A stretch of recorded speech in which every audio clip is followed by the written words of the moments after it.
Hello children, once again welcome back with the online class. So today we'll take up the new chapter, that is chapter number 5, major crops.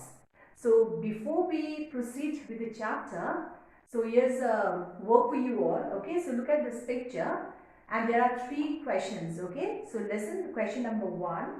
What activity is taking place in the picture? Number 2, do you find any differences or difference in the two methods? Question number 3, which outcome will be more effective? So these are the 3 questions, okay, based on the picture. So you can send your answer in my personal number, okay, like you can send a voice message or you can write it in your copy and you can send the work, okay. In this class, we have learned about agriculture and the different types of agriculture. So agriculture provides us food, and not only the food, they also provide raw material to the agro-based industries. And like agriculture, okay, or in order to meet our demand and requirement, a large variety of crops are grown all over the world.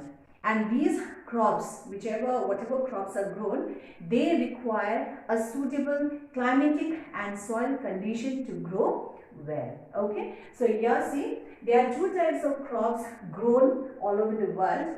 That's they are categorized as food crops and the cash crops.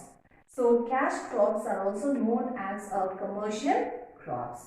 So first let us talk about or let's discuss about the food crops. So these food crops are meant for human consumption. So they are grown to feed people. Okay, the main intention of growing the food crop is for self-consumption or for human consumption. So they are grown by the farmers to feed people. And these food crops, they provide us most of the calories and the protein in the diet. So the examples you can see, rice, wheat, maize. So these all are the food crops. And nearly 60% of the agricultural land in the world is under your food crop. Okay. Now let us go to the cash crop. It's known as a commercial crop. So the sole purpose of growing the cash crop is not meant for human consumption, but see they are grown for the sole purpose of selling the produce. That means whatever the farmers they produce, they sell it in the market, and in return they earn income. That means it is mostly profit oriented. So the farmers they grow this cash crop to earn profit. The main intention is to earn a profit.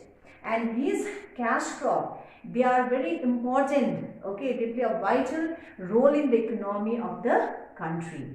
Number 1, they provide raw material to the agro-based industries like tea, sugar industry, jute industry. Then not only the raw material, okay, these cash crops, they play an important role in the foreign exchange. That means they bring foreign income to the country. Like most of the cash crops, they are exported, and in return we get the foreign income. So yeah, the examples are the fiber crop, you have cotton, jute, beverage crop, tea, coffee. Then we have the other crops also like rubber, sugarcane. Okay, so the sole or the intention of growing this cash crop is to earn a profit. So now let us see the differences between the food crop and the cash crops. So this side, these points are for food crop and the other side is for your cash crop. So point number 1, food crop is indispensable for survival. That means they are very, very important for our survival. They are essential for our survival because they provide us, as I've already told you, that they provide us with the protein and the calories, isn't it? Whereas on the other hand, the cash crops, these are not essential for survival. Okay. So point number 2 now, under food crop, they are not grown for profit. The farmers, they don't grow this crop for the profit, but they are mostly meant for human consumption or to feed people. Whereas on the other hand, the sole aim of growing the cash crop is to earn a profit. That is profit oriented. Then point number 3, under food crop, the farmers, they get government support and subsidies in large quantity. That means the farmers are supported by the government to grow these crops. They are provided the financial help also. Okay, they are given the financial assistance by the government also in large quantity. Whereas on the other hand, okay, the cash crop farmers, they get help, but it's less than that of the food crops. That means they are given lesser subsidies. Okay. Then the last point is the food crops, they are easier to process. That means the processing is easier in the case of the food crops. Whereas on the other hand, the cash crop, they need sophisticated processing. That means the processing is quite complex. They need all the modern machineries for the processing. So these are the differences between the food crops and the cash crops. So now let's take the first food crop, that's a wheat.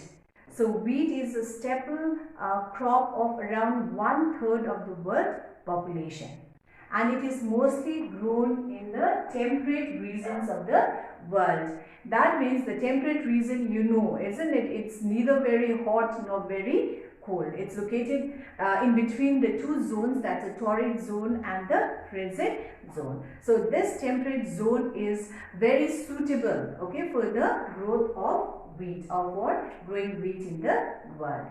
So now let us see the climatic condition required for the growth of wheat. So it requires a moderate temperature, that's the first important climatic factor, of 10 degrees Celsius to 15 degrees Celsius during sowing. So during the period of sowing, okay, sowing time, the temperature is less, that's 10 to 15 degrees Celsius. But during the harvesting or the ripening time, okay, the temperature, it has to be a little higher, more, that's 20 degrees Celsius to 25 degrees Celsius. So sowing is 10 to 15 degrees Celsius, and during the ripening and the harvesting, it's 20 to 25 degrees Celsius. Then comes your rainfall, the second important climatic condition. So rainfall is also moderate, that is 50 to 70 centimeter. Okay, so it requires a moderate rainfall of 50 to 70 centimeter. Then third point, it requires ample sunshine during harvesting. That means plenty of sunshine during the harvesting time, and there should be no rain at the time of harvesting. Then next one, the soil, well-drained loamy soil. So loamy soil means it's a combination of somewhat equal amount of sand, silt and clay. And this combination of sand, silt and clay is the most, the suitable soil for the growth of crops. Okay, so it requires whatever soil, loamy soil. So these are the climatic conditions. Now let us see the areas of cultivation.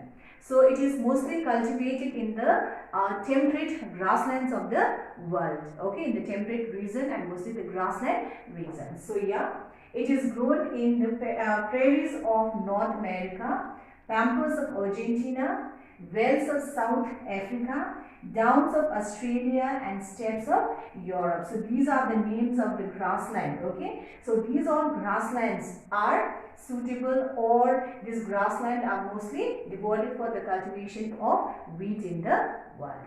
And in India also, okay, wheat is grown in Punjab, Haryana, Uttar Pradesh and Madhya Pradesh as a Rabi crop. Now Rabi means it's a winter crop, that is wheat is grown as a winter crop in our country. Now let's take the second important food crop, that's rice. So rice is also one of the important food crop. Okay, it's another important food crop that forms the staple diet of more than half of the world population. So see the climatic condition, or before that, it's a staple diet of tropical and subtropical regions. That means it's grown in the tropical and subtropical regions of the world. Okay. So climatic condition, it requires the average temperature of 24 degrees Celsius. So 24 degrees Celsius is the average temperature for the growth of rice. Then it requires a rainfall of 100 to 200 centimeters. That means it's more. Like whereas in case of wheat it was moderate, isn't it? 50 to 70 centimeter. Whereas in case of rice it requires more rainfall. That's 100 to 200 centimeters. And the soil, it should be deep, fertile and clay soil, or we can say it as a alluvial soil. So why clay soil means? Clay means is the finest particle of the soil, and this clay soil can absorb more moisture. And you know that the rice, it requires standing water during its growing period. So therefore this clay soil can absorb, or it can hold water. Okay. Now let us see the area of cultivation. So it is cultivated, as already mentioned out here, tropical and subtropical regions. So China, India, Japan, Sri Lanka, Egypt, Indonesia, Thailand and Myanmar. So these are the important, the producers of rice, and the China is the largest. Okay. And in India, West Bengal, state of West Bengal is the largest producer of rice. Now let's take the third food crop, that's a millet. So millet, it is grown in the semi-arid tropics of Asia and Africa. So it's grown in the dry regions of Asia and Africa. Then these crops are coarse grain. Okay, coarse, that means they are the hardy crops, and it's widely used as a source of food. So now let us see the climatic conditions.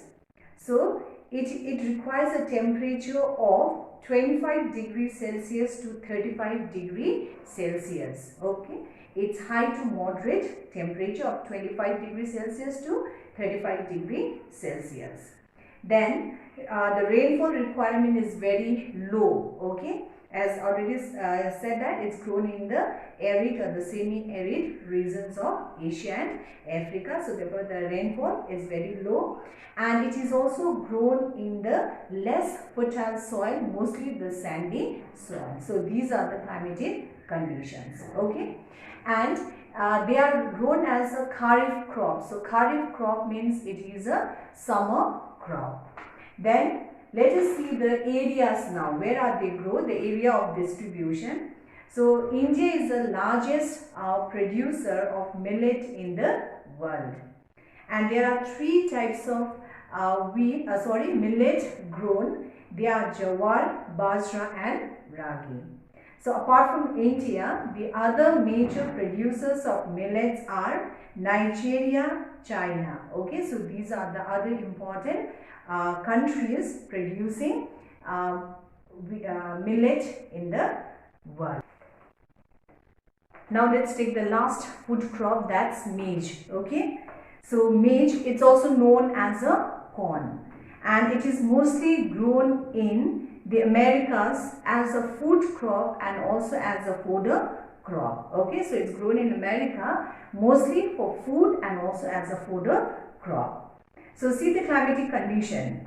So it requires a warm climate with the temperature between 21 degrees Celsius to 28 degrees Celsius. So the temperature is between 21 to 28 degrees Celsius. And the rainfall is moderate, and it also requires a large amount of water. And the soil is well drained fertile soil. So any well drained fertile soil is suitable for the growth of maize. And this particular crop, it has a short maturing period. Okay. Then let's see the area of distribution. USA and China are the largest producer of maize in the world. So these two countries are the largest producer, followed by Brazil, Russia, Canada, India and Mexico.